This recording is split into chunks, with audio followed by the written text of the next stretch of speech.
Hello दोस्तों, तो कैसे हैं आप। तो आपका स्वागत है हमारे चैनल आर्ट्स के ज्ञान में।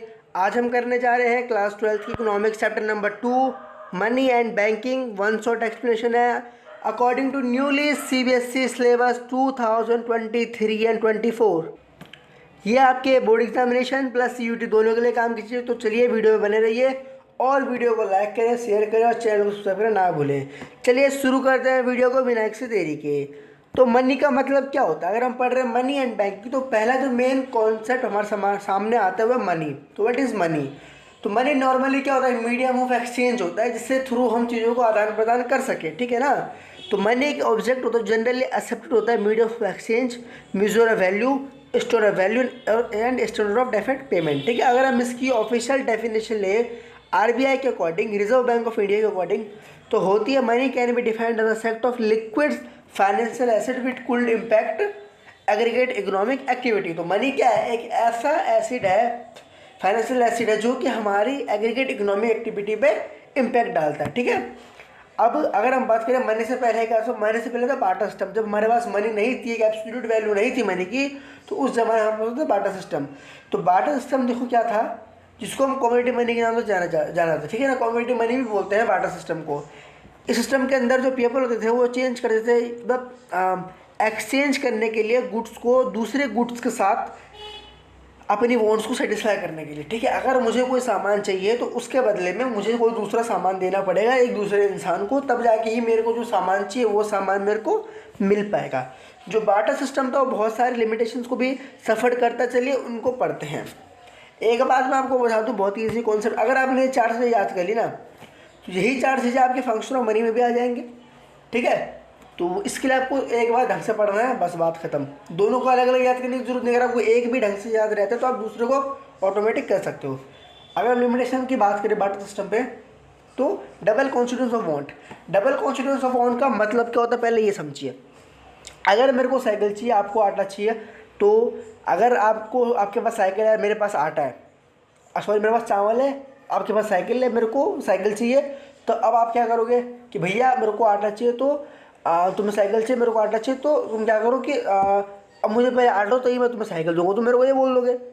अब मेरे पास चावल है, तुम चावल लोगे नहीं, तो क्या डबल कॉन्स्टेंट की प्रॉब्लम हो जाए। मेरे पास दो तरीके हैं, या तो मैं उसके पास जाऊँ जिसको चावल चाहिए और साइकिल बेचनी हो, ये फिर पहले मैं चावल को आटे से एक्सचेंज करूँ, उसके बाद तुम्हारे पास आके साइकिल लूँ तुम्हें आटा दूँ, लॉन्ग प्रोसेस, ठीक है। दूसरी बात, कॉमन म्यूचुअल वैल्यू क्या गई। अब कॉमन म्यूचुअल वैल्यू की प्रॉब्लम क्या है कि तुम्हें कितना आटा चाहिए, तुम्हें कितना आटा चाहिए साइकिल के बदले, कितना किलो चाहिए, कितना चाहिए। देखो दोनों के रेट में डिफरेंट है, दोनों की वेस्ट उस समय डिफरेंट है, दोनों में लेवल में डिफरेंट है, दोनों की चीज़ों में डिफरेंट है। तो कैसे बोल सकते हैं कि हमें एक कॉमन म्यूचुअल क्या होगा इनका, नहीं हो सकता ना, प्रॉब्लम हो जाएगी।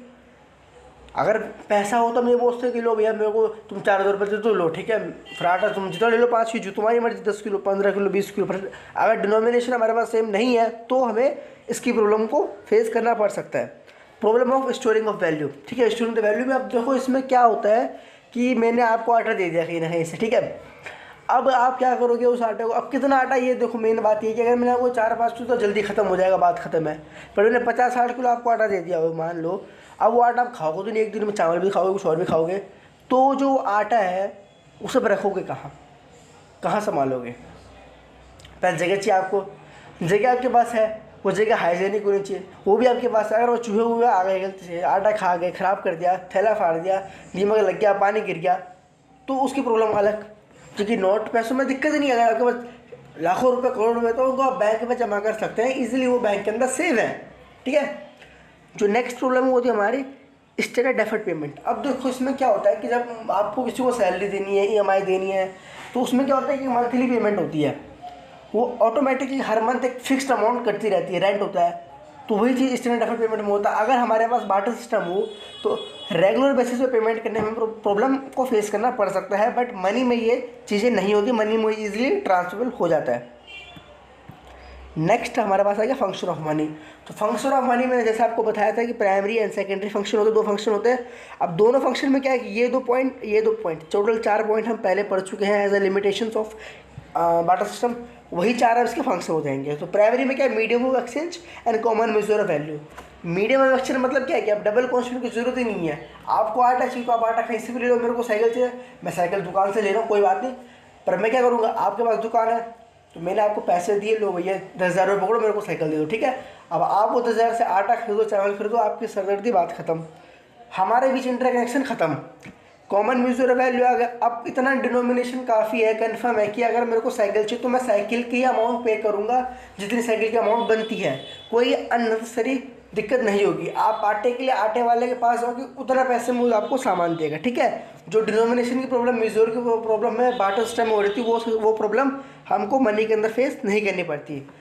अगली जो पॉइंट है वो है सेकेंडरी जो अगर फंक्शन क्या होता है, store of value. Store of value जो मैंने आपको बताया था कि आप उस सामान को कहाँ रखेंगे, कैसे रखेंगे, ये सोचना एक इंपॉर्टेंट एस्पेक्ट बन जाता है। पर जब हमारे पास मनी होगा तो उसको हम बैंक के अंदर रख सकते हैं, हमारे पास credit card, debit card, PhonePe, Paytm, Google Pay, इन चीज़ों के थ्रू बड़ी से बड़ी अमाउंट एक छोटे से जगह पे आ जाएगी, ठीक है। स्टैंडर्ड एफर्ट ऑफ पेमेंट ये मैं आपको बता चुका हूँ पहले कि जैसे हमें कोई फ्यूचर सैलरीज होती जो रेगुलर बेसिस पे पे करनी पड़ती है, सैलरी, रेंट, EMI वगैरह, तो उनको भी हम हैंडल इजीली मनी के थ्रू कर सकते हैं। अगर पॉइंट है सप्लाई ऑफ मनी, तो सप्लाई ऑफ मनी को अगर रिलेट करेंगे अपने क्लास 11 से तो डिफरेंट हो जाएगा, ठीक है। वहाँ सप्लाई का मतलब ये था कि जो चीज़ एक मतलब एक ओवर पीरियड ऑफ टाइम कुछ चीज़ जब सप्लाई होती तो क्या सप्लाई क्या करते हैं हम उसको, ठीक है। तो जो मनी सप्लाई होता है वो टोटल वैल्यू होती है, ठीक है, मनी की। नॉर्मल सप्लाई गुड्स सर्विसेज की होती है जो प्रोड्यूसर विलिंग होते हैं करने के लिए at the period of time, ठीक है, वो पीरियड ऑफ टाइम में आती है। बट ये क्या है, स्टॉक कॉन्सेप्ट है, तो इसीलिए एक पर्टिकुलर पॉइंट ऑफ टाइम पे आएगा। इसको ये टोटल वैल्यू होता है मनी की, जो कि इकोनॉमी के अंदर अवेलेबल है पॉइंट ऑफ टाइम पे, ठीक है। पॉइंट ऑफ टाइम मतलब क्या, इस मनी स्टॉक इसको बोलते हैं, और एक स्टॉक कॉन्सेप्ट है, ठीक है। अब अगर इसको देखें तो इसके अंदर CC प्लस GD का मतलब क्या होता है, ये देखो। अगर पेपर में ये भी आ सकता है आपके पास कि भैया सप्लाई ऑफ मनी सप्लाई का फॉर्मूला क्या होता है मनी सप्लाई निकालने का, तो MCQ टाइम में आपके पास 4 ऑप्शन होते हैं, CC प्लस DD प्लस कुछ भी होता है, तो आपको CC प्लस DD पे क्लिक करके आ जाना है। CC का मतलब होता है करेंसी सर्कुलेशन और DD का मतलब डिमांड डिपॉजिट। करेंसी सर्कुलेशन में जो पैसा, सिक्के, नोट आपके पास जेब में, आपके हाथ में है, वो पूरी कंट्री के अंदर। डिमांड डिपॉजिट तो उन्होंने डिपॉजिट कर रखे हैं। डिमांड डिपॉजिट मतलब क्या होता है, मैंने बैंक के अंदर पैसे रखे होंगे, डिमांड डिपॉजिट है। क्यों कि जब मेरी इच्छा होगी, जब मेरी डिमांड होगी, जब मेरी वांट होगी, मैं जाऊंगा ATM में जाऊंगा, अकाउंट में जाऊंगा, पर्ची भरूंगा, फिर ATM से डायरेक्ट पैसे निकाल के ले आऊँगा, ठीक है। जो नेक्स्ट टॉपिक कमर्शियल बैंक, देखो जो कमर्शियल बैंक का टॉपिक है डायरेक्ट सिलेबस में नहीं है, डायरेक्ट नहीं आएगा, बट ऐसा ओवरव्यू अगर आपको मनी बैंकिंग पढ़ रहे हैं तो कमर्शियल बैंक का आपको नॉलेज होनी चाहिए। तो कमर्शियल बैंक फाइनेंशियल इंस्टीट्यूट होते हैं जो प्रॉफिट मेड करने के लिए बनाए गए होते हैं, ठीक है। इनका जो फंक्शन होता है वो लैंडिंग और डिपॉजिट होता है, नॉर्मल लेवल पर अगर हम बात करें। उसके अलावा दो इसके और फंक्शन होते हैं, जो सेकेंडरी फंक्शन होते हैं वो सबके लिए अवेलेबल नहीं होते। ओवर ड्राफ्ट फैसिलिटी और डिस्काउंटिंग बिल ऑफ एक्सचेंज, वो उनके लिए जो करंट अकाउंट जो बड़े बिजनेस में होता है कि क्या होता है, उसमें क्या होता है कि अगर मेरे पास पैसे नहीं, मैंने आपको एक चेक दे रखा, तो क्या बैंक अपने बिहाफ पे आपको पे कर देगा, उसके बाद मेरे से वो पैसे उस डेट पे ले लेगा, ठीक है। वो फैसिलिटीज़ किसी कुछ चुनिंदा लोगों के लिए होती है। नॉर्मल जो कमर्शियल बैंक का फंक्शन होता है लैंडिंग और डिपॉजिटिंग ऑफ द मनी, ठीक है। सम स्पेशल अकाउंट्स में देखो ओवरड्राफ्ट फैसिलिटी और डिस्काउंटिंग बिल ऑफ एक्सचेंज भी, या एक्सचेंज की स्पेलिंग गलत हो गई है, वो हो जाएगा, ठीक है। अगर स्प्रेड की बात करते हैं MCQ फॉर्मेट में आ सकता है कि स्प्रेड का मतलब क्या होता है, तो स्प्रेड का मतलब है difference between rate of interest on lending money and pay to deposit, ठीक है। इसको प्रॉफिट भी बोलते हैं। अब देखो स्प्रेड का तो नॉर्मल मतलब मैं आपको बताता हूँ कि इसका मतलब होता क्या है। अगर आप देखेंगे कि ये बैंक है, कोई भी कमर्शियल बैंक है, तो वो क्या करता है, मनी को डिपॉजिट करता है, ठीक है, उस पर वो देता है पैसे, इंटरेस्ट, वो है 5% मान लो, ठीक है। अब अगर कोई उधार लेने आया है, बोरो करने आया मनी को, जो बोरोवर है, तो बोरोवर से बैंक ले रहा है 10% का, ठीक है, 10% का इंटरेस्ट उससे ले रहा है कि, और दे रहा है आपको 5%। तो जो बीच का 5% है ना, यही क्या है, ये वही अमाउंट है जो बैंक अपना प्रॉफिट, इसको स्प्रेड बोलते हैं इजी भाषा में, ठीक है। नेक्स्ट टॉपिक अगर हम मनी क्रिएशन है, मनी मल्टीप्लायर, वो बहुत इंपॉर्टेंट टॉपिक है, न्यूमेरिकल्स में भी आ सकते हैं चैप्टर से। और 3-4 नंबर का क्वेश्चन, 6 नंबर का क्वेश्चन ही बन सकते हैं नॉर्मल बेस पर बात करूँ तो, ठीक है। और 6 नंबर डराता नहीं हो, 3 और 4, 3 2 क्वेश्चन है, 4 का 4 नंबर का 2 नंबर का क्वेश्चन करके ऐसा आता है, इसलिए 3 और 4 के लिए बहुत ही इंपॉर्टेंट क्वेश्चन है। मनी क्रिएशन जो होता है कमर्शियल बैंक के थ्रू किया जाता है, ठीक है। इसके अंदर क्या होता है, जो लैंडिंग मनी होता है डिपॉजिट, उसको मतलब डिपॉजिटर का जो पैसा होता है भैया, उसको लैंड किया जाता है, मतलब उधार पर दिया जाता है, जिससे through money supply money creation होता है, ठीक है। अब इसको करने का जो फॉर्मूला क्या होता है कि जो इनिशियल डिपॉजिट होती है उसको आप इंटू करिए 1/LLR। LLR का देखो मतलब क्या होता है ये मैं आपको बता चुका हूँ। जो रेशियो जो होता है LLR को, अच्छा आपको CRR भी दे सकते हैं, CRR भी दे सकते हैं पेपर में, क्योंकि LLR देखो क्या होता है ना कि ये होता है SLR प्लस CRR का कंबाइंड, ठीक है। SLR और CRR को प्लस करके LLR होता है। जो CRR होता है वो कैश रिजर्व रेशियो जो कि कमर्शियल बैंक सेंट्रल बैंक के पास डिपॉजिट करता है, और SLR जो अपने खुद के पास रखता है, ठीक है। और LLR इन दोनों को मिला के, तो इसलिए यहाँ पेपर में ऐसे डेफिनेशन के अंदर LLR अच्छा लगता है। बाकी क्वेश्चन में आपको CRR भी दे सकता है और SLR भी दे सकता है। तो जो initial deposit into 1/LLR equal to initial final money, ठीक है। अब जो LLR होता है या CRR 1/, इसको हम दूसरे तरीके से भी निकाल सकते हैं। जिससे मान लो कि जो मनी मल्टीप्लायर होता है, इसको मनी मल्टीप्लायर भी बोलते हैं। इनिशियल डिपॉजिट मान लो मेरी थी 5,000 रुपये, 500 रुपये। फाइनल डिपॉजिट है 5,000 रुपीज़। तो इसके थ्रू भी आप उसको निकाल सकते हैं कि हमारा मतलब मनी मल्टीप्लायर क्या होगा, ठीक है। दूसरी बात, अगर हमारे इनिशियल डिपॉजिट 500 है, हमारे पास जो CRR है LLR 10% है, ठीक है, परसेंटेज में होता है, याद रखना चीज़ों को। और जो फाइनल मनी का हम फाइंड करना है, ठीक है। तो हमने कर दिया 5 into 1/10। तो अगर आप 1/10% करेंगे तो अब यहाँ इसको 100 से इंटू कर देंगे 1 को, फिर इससे कट के 10 हो जाएगा, ठीक है। ये वैल्यू 10 इसलिए आती है यहाँ पे। उसके बाद 500 into 10 करेंगे तो 5,000 हो जाएगा, और आपका जो मनी मल्टीप्लायर है वो 10 आ जाएगा, ठीक है। बस 10 साल जो मनी मल्टीप्लायर को हम एक ईयर कंपोनेंट भी रख सकते हैं, 10 बार 10 राउंड में ये पैसा बनेगा, उसके बाद नहीं बनेगा। अब आते हैं हम central bank, reserve bank of India, ठीक है। तो सेंट्रल बैंक होता है ये एपेक्स फाइनेंशियल इंस्टीट्यूशन होता है, जो रिस्पॉन्सिबल होता है मॉनेटरी सिस्टम और पॉलिसी ऑफ अ नेशन, ठीक है। RBI देखो इस्टेब्लिश होता है 1 अप्रैल 1935 अंडर द एक्ट ऑफ 1934, ठीक है। 1934 के एक्ट के अंदर बना था ये। याद रखना पेपर में आ सकता है कौन से एक्ट के अंदर बना था, कौन से साल के एक्ट के अंदर बना था। तो आप सोचते यार 1 अप्रैल 1935 है तो 1935 में एक्ट भी हुआ, नहीं, एक्ट 1 साल पहले आ गया था 34 में, ठीक है। उसके बाद हमारी कंट्री इंडिपेंडेंस गेन करती है और 1 जनवरी 1949 को इसे नेशनलाइज किया जाता है। Function of central bank, central bank के फंक्शंस क्या होते हैं। अब ये देखो इंपॉर्टेंट बात आ गई। तो इसका देखो जो मेन फंक्शन होता है नोट इशू करना, ठीक है। सेंट्रल बैंक को कंट्री का करता है, राइट होता है पब्लिश को न्यू नोट्स को और करेंसी को कंट्री के अंदर, ठीक है। 1 रुपये को सिक्के को छोड़ के उसको फाइनेंस सेक्रेटरीट के साइन होते हैं, गवर्नर के साइन नहीं होते हैं। 1 रुपये के नोट को छोड़ के, सॉरी को छोड़ के, जो बैंक का to the government central bank होता है वो गवर्नमेंट का बैंक भी होता है, ठीक है ना। तो अब देखो जो हमारे गवर्नमेंट को कई बार सेंट्रल बैंक लोन प्रोवाइड करवाता है, जो पेमेंट हमारी गवर्नमेंट को मिलती है वो सेंट्रल बैंक में गवर्नमेंट का अकाउंट होता है वहाँ पहुँचती है। जो गवर्नमेंट की पेमेंट्स होती हैं, रिसिप्ट्स होती हैं, एक्सपेंडिचर्स होते हैं, वो सब सेंट्रल बैंक के थ्रू ही कंप्लीट होते हैं। गवर्नमेंट का account SBI, bank of India, Baroda ऐसे बैंकों में नहीं होता है, वहाँ का उनका central bank of India RBI के अंदर उनके अकाउंट्स होता है, ठीक है।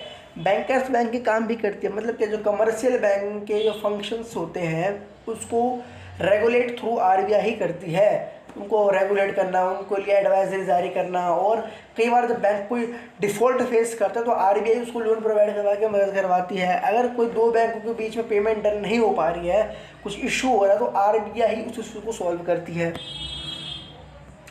जो मेन एक और function controller of money supply. तो कंट्रोलर ऑफ मनी सप्लाई देखो कैसे होता है, ये अपनी मॉनेटरी पॉलिसीज के थ्रू होता है।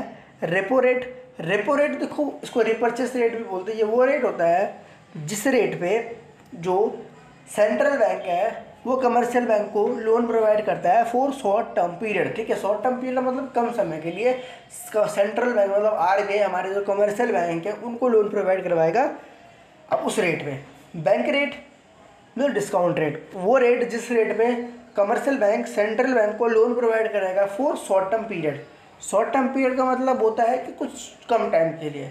रिवर्स रेपो रेट वो रेट होता है जिस रेट पे कि जो हमारे कमर्शियल बैंक है जब उनके पास उनका अमाउंट सरप्लस हो जाता है तब वो अमाउंट RBI में डिपॉजिट करवाते हैं, उस अमाउंट पे RBI उनको इंटरेस्ट देता है, ठीक है। LLR को हम इन दोनों का कंबाइंड मानते हैं, CRR और SLR का। तो अब इनको अगर ये होता है कि जिसके अंदर जो अमाउंट होती है, जो भी टोटल डिपॉजिट अमाउंट होती है किसी भी बैंक के अंदर, किसी भी कमर्शियल बैंक के अंदर, उसको बैंक को होल्ड करना पड़ता है। उस अमाउंट को वो लैंड नहीं कर सकते, उस अमाउंट को वो लोन पे नहीं दे सकते हैं। उतने अमाउंट अपने अकाउंट अपने अपने बैंक के अंदर डिपॉजिट रखने पड़ेंगे, ठीक है। ओपन मार्केट ऑपरेशंस मतलब कि जो सेल ऑफ सिक्योरिटीज़ हो गए, गवर्नमेंट ट्रेजरी बिल हो गया, इनकी सेलिंग वगैरह, और मार्जिनल रिक्वायरमेंट मतलब जो चीज़ ऑक्शन होती है कई बार, या कोई चीज़ अगर कोई लोन लेता है कोई इंसान, तो उसके बाद ज़मीन जो गिरवी रखता है वो उस ज़मीन में उससे जो डिफरेंस होता है उस ज़मीन का और उस लोन के जो पैसे दिए हैं उनके बीच को मार्जिन रिक्वायर। अब अगर हम इन चीज़ों को एक एक करके थोड़ा आपको डिटेल में समझाऊँ तो देखो क्या होता है कि जो रेपो रेट होता है अगर वो इंक्रीज हो जाएगा, ठीक है, तो जो पैसा सेंट्रल बैंक को कमर्शियल बैंक को देगा उस पर इंटरेस्ट ज़्यादा लगेगा। जब वो इंटरेस्ट ज़्यादा लगेगा तो बैंक वो इंटरेस्ट लोगों से वसूलेगा, मतलब बोरोवर से जो पैसे लेंगे लोन पे। जब पैसे का जो इंटरेस्ट ज़्यादा पड़ेगा तो लोन जो अमाउंट है वो लोग कम लेंगे, लोन लेने कम आएंगे, जिससे कि मनी की सप्लाई अगर हाई होगी तो वो रिड्यूस होना शुरू हो जाएगी, जिससे कि मनी सप्लाई कंट्रोल होगी, क्रेडिट की अवेलेबिलिटी मार्केट के अंदर कम होगी, ठीक है। अगर बैंक रेट को भी सेम इंक्रीज किया जाता है तो वही सिस्टम है, क्रेडिट अवेलेबिलिटी कम होगी, मॉनेटरी सप्लाई कम होगी, मनी सप्लाई कम होगी। अगर हमारी कंट्री डिफ्लेशन फेस कर रही है इन्फ्लेशन के बजाय, तो गवर्नमेंट आरबीआई इन दोनों रेट्स को डिक्रीज करेगा ताकि लोग ज़्यादा क्रेडिट लें और इकोनॉमी के अंदर मनी सप्लाई इंक्रीज हो। रिवर्स रेपो रेट, अगर हमारी कंट्री इन्फ्लेशन फेस कर रही है, मनी सप्लाई ज़्यादा है, तो आरबीआई रिवर्स रेपो रेट को इंक्रीज कर देगा। क्यों? कि जो पैसा बैंक के पास है, अगर रिवर्स रेपो रेट क्या है कि जो सरप्लस अमाउंट बैंक आरबीआई को देगा उस पर जो इंटरेस्ट मिलता है, अगर वो इंटरेस्ट रेट ज़्यादा होगा एज अ कम्पेयर टू जो interest rate commercial bank land कर रहे हैं मनी लोगों को, तो कमर्शियल बैंक क्या करेगा, अपना पैसा आरबीआई को देगा, भैया तुम रखो, तुम मुझे ज़्यादा पैसा दोगे, ज़्यादा इंटरेस्ट दोगे एज अ कम्पेयर टू लोगों से, ठीक है। तो इसीलिए वो इसको इंक्रीज कर देते हैं जब मनी सप्लाई ज़्यादा हो। अगर मनी सप्लाई कम हो, डिफ्लेशन का टाइम चल रहा हो, तो इसके अपोजिट हो जाता है। एलएलआर मतलब सीआरआर और एसएलआर को तब बढ़ाया जाता है जब मनी सप्लाई ज़्यादा हो, ताकि जो पैसों को सेव रखा जाए और पैसों को लैंड ना किया जाए। और अगर डिफ्लेशन की सिचुएशन हो तो इसको घटा दिया जाता है ताकि पैसे को ज़्यादा से ज़्यादा मार्केट में उतारा जाए। ओपन मार्केट ऑपरेशंस मतलब क्या, गवर्नमेंट के जो बिल्स होते हैं उनको बेचना और खरीदना क्या करती है, आरबीआई करती है। अगर हमारी मनी सप्लाई कंट्रोल में हो तो वो उनको बेचती है और नहीं हो तो नहीं करती, ठीक है। मार्जिनल रिक्वायरमेंट का मतलब जो क्या होता है कि हर किसी जगह के ऊपर जो लोन मिलता है उसके बीच का जो मार्जिन होता है, अगर हमारी मनी सप्लाई कंट्रोल में इन्फ्लेशन की सिचुएशन है तो मार्जिन को घटा दिया जाता है, ताकि क्या हो कि बढ़ा दिया जाता है। बढ़ा दे नेगेटिव, अगर 1 लाख रुपये बेचिए तो उसे 40,000 50,000 रुपये देंगे, उसके बदले 40 से 50,000 रुपये देंगे। और अगर डिफ्लेशन की सिचुएशन तो उसे 1 लाख की चीज़ में 90 से 80,000 रुपये देने की कोशिश की जाती है, ठीक है। उस 1 लाख के अमाउंट से ऊपर तो नहीं मिलेगा, इतना तो श्योर हो आप लोग, उसे 1 लाख से ऊपर का नहीं मिलेगा। बट उसे 1 लाख से कितना कम को मिलता है ये मार्जिन रिक्वायरमेंट डिफाइन करता है। कुछ टाइप्स ऑफ मनी की अगर हम बात करें तो टाइप्स ऑफ मनी क्या होते हैं, देखिए इंपॉर्टेंट एस्पेक्ट है। तो टाइप्स ऑफ मनी देखो बहुत सारे, एक बोलते हैं एवोल्यूशन ऑफ मनी, तो उसमें क्या होता है कि metal money, paper money, commodity money, ठीक है, वो बात अलग होती है। प्लास्टिक मनी आ गया अब तो, क्रेडिट कार्ड वगैरह, और ऑनलाइन मनी वो अब तो ई मनी भी आ चुका है, जो पेटीएम वगैरह होता है, ठीक है, ऑनलाइन पेमेंट्स होती है, ठीक है, वॉलेट वगैरह। बट अगर हम टाइप्स ऑफ मनी की बात करें तो हमारे पास 4 टाइप्स ऑफ मनी होते हैं, fiat money, fiduciary money, credit money और फुल बॉडीड मनी, ठीक है। अगर हम चारों को थोड़ा एक्सप्लेन करें तो फिएट मनी का मतलब क्या होता है। फिएट मनी वो मनी होती है जो लीगल मनी होती है, जिसको गवर्नमेंट अप्रूव करती है। गवर्नमेंट हर मनी को अप्रूव करती है वैसे तो।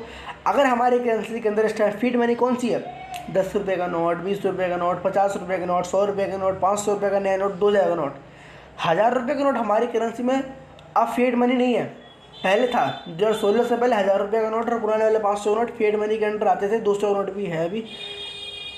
बट अब क्या है कि हमारे पास फिएट मनी के अंदर 500 के बाद डायरेक्ट 2000 का नोट है और 1000 का नोट फिएट मनी के अंदर नहीं है, क्योंकि उसे गवर्नमेंट ने अप्रूव नहीं किया है। गवर्नमेंट डिनाई कर देगी, नोट ऑफ सर्कुलेशन में नहीं रहेगा।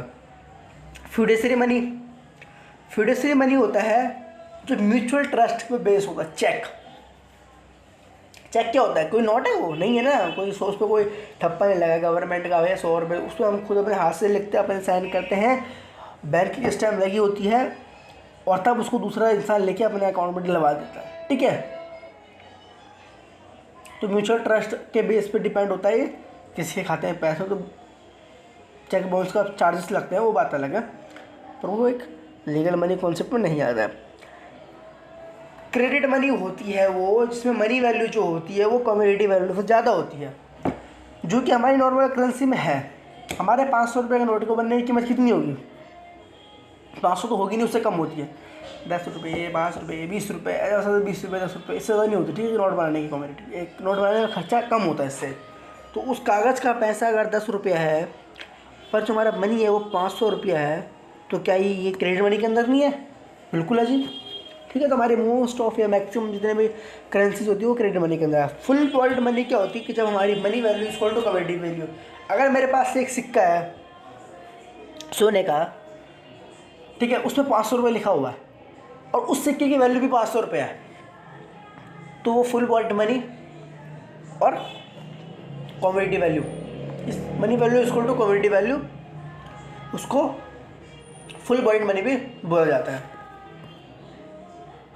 ठीक है, thank you for watching video. Channel को सब्सक्राइब करना ना भूलें और हमारे साथ बने रहिए। आर्ट्स से ज्ञान क्वालिटी एजुकेशन का प्रोग्राम है। चलिए, तब तक के लिए thank you so much, bye, मिलते हैं अगली वीडियोस में।